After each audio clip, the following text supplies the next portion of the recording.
ज्ञान दर्पण with Ramesh Mishra channel में आप सभी दर्शकों का हार्दिक स्वागत एवं अभिनंदन है। आज हम आपको जन्म कुंडली के विषय में कुछ रोचक जानकारी देने वाले हैं, जिसकी जिज्ञासा लगभग सभी दर्शकों को रहती है कि जातक का भाग्योदय कब होगा और किस उम्र से भाग्य उदय होगा। तो इसके बारे में हम इस कुंडली के विषय में जानकारी देने वाले हैं और बड़ी आसान तरीके से विश्लेषण हम आपको बताएंगे। आप अपनी भी कुंडली का बहुत आसानी से विश्लेषण कर सकते हैं। आप अपने परिवारजनों के सदस्यों की कुंडली का विश्लेषण कर सकते हैं और इससे आपको यह एहसास भी होगा कि जो है ये जानकारी सही है या गलत है। लेकिन ये जानकारी जो हम आपको दे रहे हैं, ये प्रमाणित ग्रंथों के हिसाब से हम जानकारी आपको दे रहे हैं। ये जानकारी कोई विशेष प्रकार से जो ग्रंथों में दी गई है वही जानकारी दे रहे हैं। इसकी जानकारी आपको जो है ज्योतिष रत्नाकर में भी प्राप्त हो जाएगी। चलिए आते हैं विषय पर। देखें आप भाग्योदय कब, जानिए वर्ष। तो आपके सामने कुंडली का प्रारूप है। तो प्रारूप में आप जानते हैं कि देख भी रहे हैं कि 12 घर होते हैं और 12 ही राशियां होती हैं और 9 ग्रह होते हैं। तो 12 राशियां और 9 ग्रहों के हिसाब से उनका जहाँ जहाँ पे जिस राशि में जो ग्रह होता है उसी के आकलन के हिसाब से जो है फलादेश होता है। उसी के हिसाब से सारी कुंडली का विश्लेषण किया जाता है। तो आप देख रहे हैं कि आपके सामने ये जो घर है, जिसको घर भी कहते हैं, भाव भी कहते हैं, यहाँ पे लग्न लिखा है। तो ये लग्न वाला जो घर है इसको प्रथम घर या प्रथम भाव कहते हैं।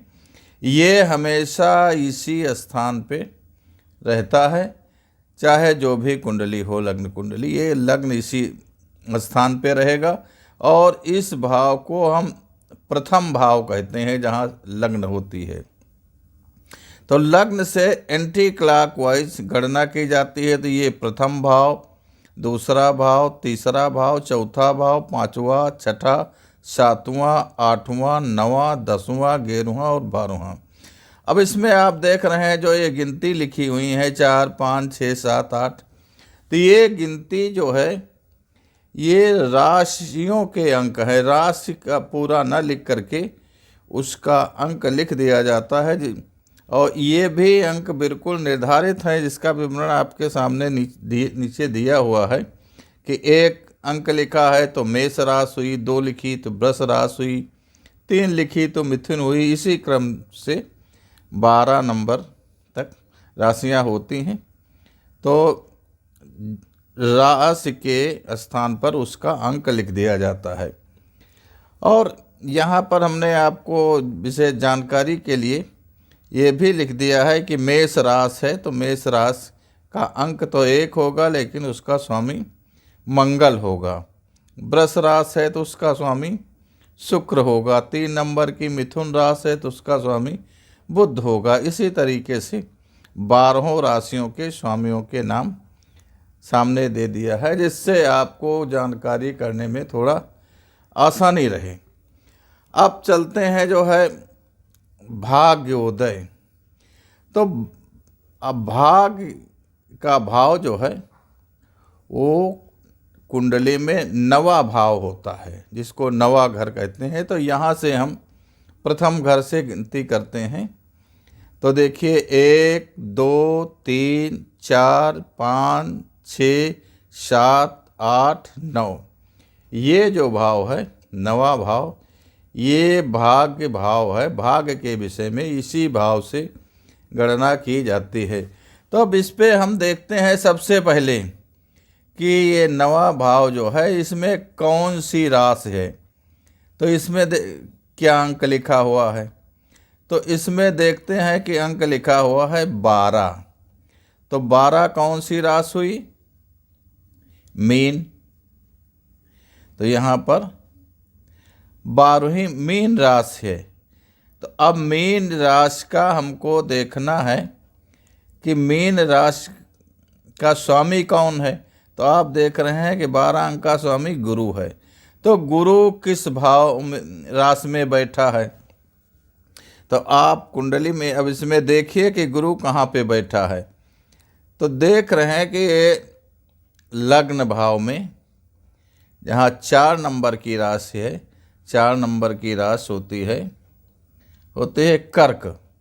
तो ये कर्क राशि में लग्न में गुरु बैठा हुआ है। तो 4 नंबर जो की राशि जो लग्न है आपकी कर्क राशि, तो इस कर्क राशि का जो स्वामी होगा यही आपके भाग्य का कर्ता होगा। तो कर्क राशि 4 नंबर की है। देखिए 4 नंबर पे यहाँ इसका स्वामी कौन है, चंद्रमा। तो चंद्रमा ही आपके भाग्य का कर्ता होगा, यहाँ पर लिख दिया है। तो चंद्रमा ही आपके भाग्य का कर्ता होगा। तो अब देखते हैं कि चंद्रमा किस उम्र में कौन ग्रह करता है भाग्योदय।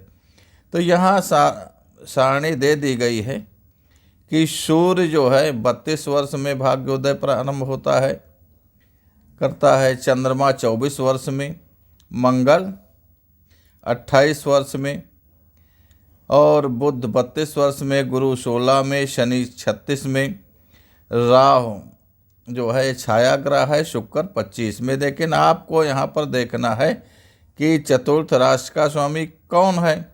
तो चतुर्थ राशि का स्वामी जो है चंद्रमा है।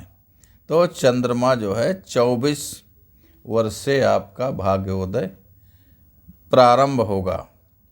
आपका जो है का भाग्योदय करता ग्रह जो है वो चंद्रमा है। तो चंद्रमा आपका भाग 24 वर्ष से बढ़ाने वाला ग्रह होता है। ये नहीं है कि 24 वर्ष से जो है आपको कोई एक साथ जो है बड़ी धन संपदा मिल जाएगी, लेकिन यह है 24 वर्ष से आपके दिन जो है भाग की तरफ बढ़ेंगे। आपको भाग के अच्छे अवसर प्राप्त होने के जो है, अच्छे नौकरी में हैं तो आप पदोन्नत होगी, अगर नौकरी चाहते हैं तो नौकरी लगने की उम्मीद होगी, रोजगार करते हैं तो रोजगार में उन्नत होगी। लेकिन 24 वर्ष से आपके भाग्य का उदय होना प्रारंभ हो जाएगा। इसी तरीके से आप दूसरी कुंडलियों में देख सकते हैं। तो जिनका ये 9वें भाव में जो यहाँ पर गिनती लिखी हो, उस गिनती का जो स्वामी है किस ग्रह में बैठा है, तो जहाँ पे बैठा है वहाँ पे आप वहाँ का अंक आप देखने कौन सा लिखा है। तो जो अंक लिखा होगा उस अंक, उस राशि का स्वामी ही आपके भाग्य का कर्ता ग्रह होगा। इस तरीके से आप स्वयं विश्लेषण कर सकते हैं। ये बहुत रोचक विषय है और इसको आजमाइश करके देखिए। धन्यवाद।